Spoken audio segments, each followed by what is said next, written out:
Years ago, Stan and I, when we first started PS Audio, we produced a little book that showed how to make your own interconnects. And it was actually pretty simple. They were called ribbon cables. And what we did, I wish I had some tape here if I had been more prepared. Well, here's sort of tape. Let's see if I can. I don't think this is going to be a very good demonstration. But you can see if I put a red wire here, and we used masking tape because it made more sense than Scotch tape for a number of reasons. Just trust me on that. Okay, so can you see what I've done there? All right. And then you put another piece over here. So what I've done, and then you can make that the whole length. Now this is one hell of a good sounding cable. This is just, I usually use like 18 gauge, 22 gauge, something like that. Just good copper stranded wire, although a number of people swear by solid core wire. For making just quick interconnects, I prefer this. So this tape is holding apart the plus and the minus of this interconnect, and there's no shielding, right? So how does this work and why does it work? Well, it reduces what we call inductance. I'm sure you'll appreciate having that piece of tape on the technician's desk. Oh, by the way, a number of you have written in and saying, where the hell's all the people? You've got like 50 people running around PS Audio, and every time we see your videos, there's nobody there. It's like a ghost town. Exactly. I come today, well, today is, what day is today? Sunday. So on the weekends, I come down and record my videos. It's quiet. Otherwise, it'd be people milling around, and then I get a little shy. Right now, it's just you and me, and it's easier for me. So I hope that makes sense. Anyway, here we are, what were we talking about? Inductance. If I take two pieces of wire and I put them real close together, they are going, and current passes down here, it generates a magnetic field. And anytime current passes down a wire, it generates a magnetic field. And if another one's in close proximity, we get what's called inductance. An inductance is going to roll, it's like an inductor with a coil of wire. And that inductance is going to roll off the top end of the audio signal. Now, the amount of inductance in, say, in a 1 meter wire is pretty low. So I don't know how much difference that really makes from the measurement guys who's all jumping up and down going, he's saying things that I don't agree with. Well, I can tell you that if you take this and make this, see this? Two wires close together, and you listen to it, and then you put them apart, like I showed you, on the masking tape wonders, or our ribbon cables that we used to call them, there is a significant difference in sound quality between that and this for this short of a run. So also, the closer you put things together, the more the capacitance increases, which Sean asked about in here. All of those things, inductance and capacitance, will roll off the top end, okay? And we're not going to get into all kinds of cable theory here because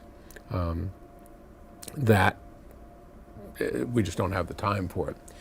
And so that's one way of doing it. Okay. Now the problem with that is it's unshielded, right? Now you asked about braided cables. And for a braided cable, we're going to need to get a third wire in here, but that's okay. So Ray Kimber, who's a good friend of mine, has made most of his cable empire based on braided wire. I think he uses 4. I think he has different models. He uses like a 4 braid. I couldn't braid to save my life, but I mean, look it up on the internet. I'm sure, you just, what braiding does is it places, this is very rudimentary, and you can look it up.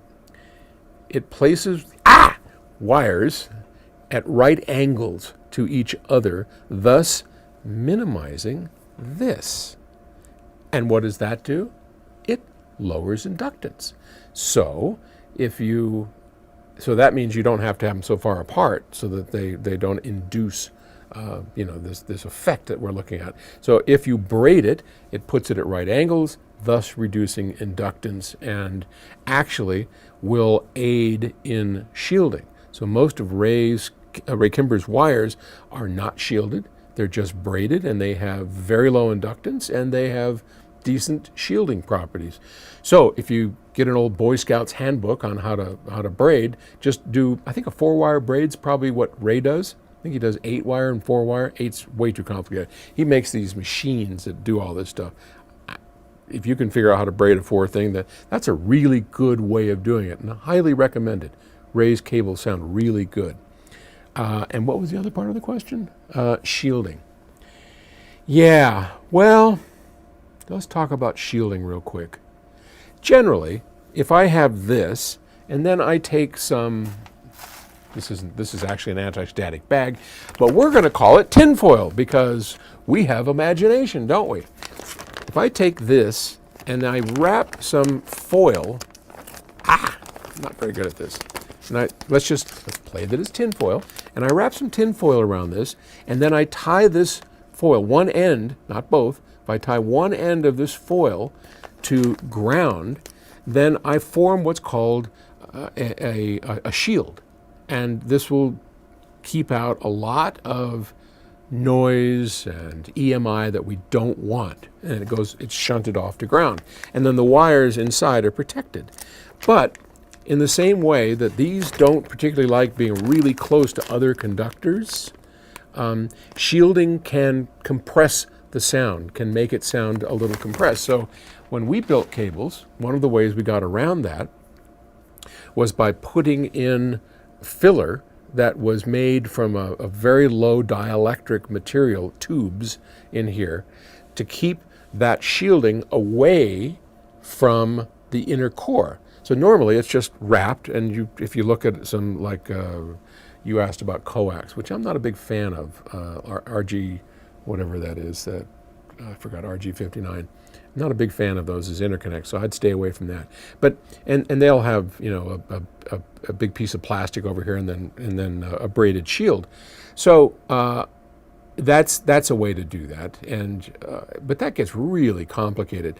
So long story short, if you're going to do a not too long pair of interconnects, one of the best sounding things you can do is build the old PS Audio ribbon cables and just take a standard piece of 1-inch masking tape and just carefully line your speaker up so it's like your cable up so it's like that. Put masking tape on both sides, put a connector on each end, and it's a damn good sounding cable. If you want to get fancier, you can make a braided version using 4 wires, and that's an excellent way to do it as well. Okay, there's your quick do-it-yourself interconnect lesson, and I hope you enjoyed. Okay, I'll talk to you tomorrow. Bye.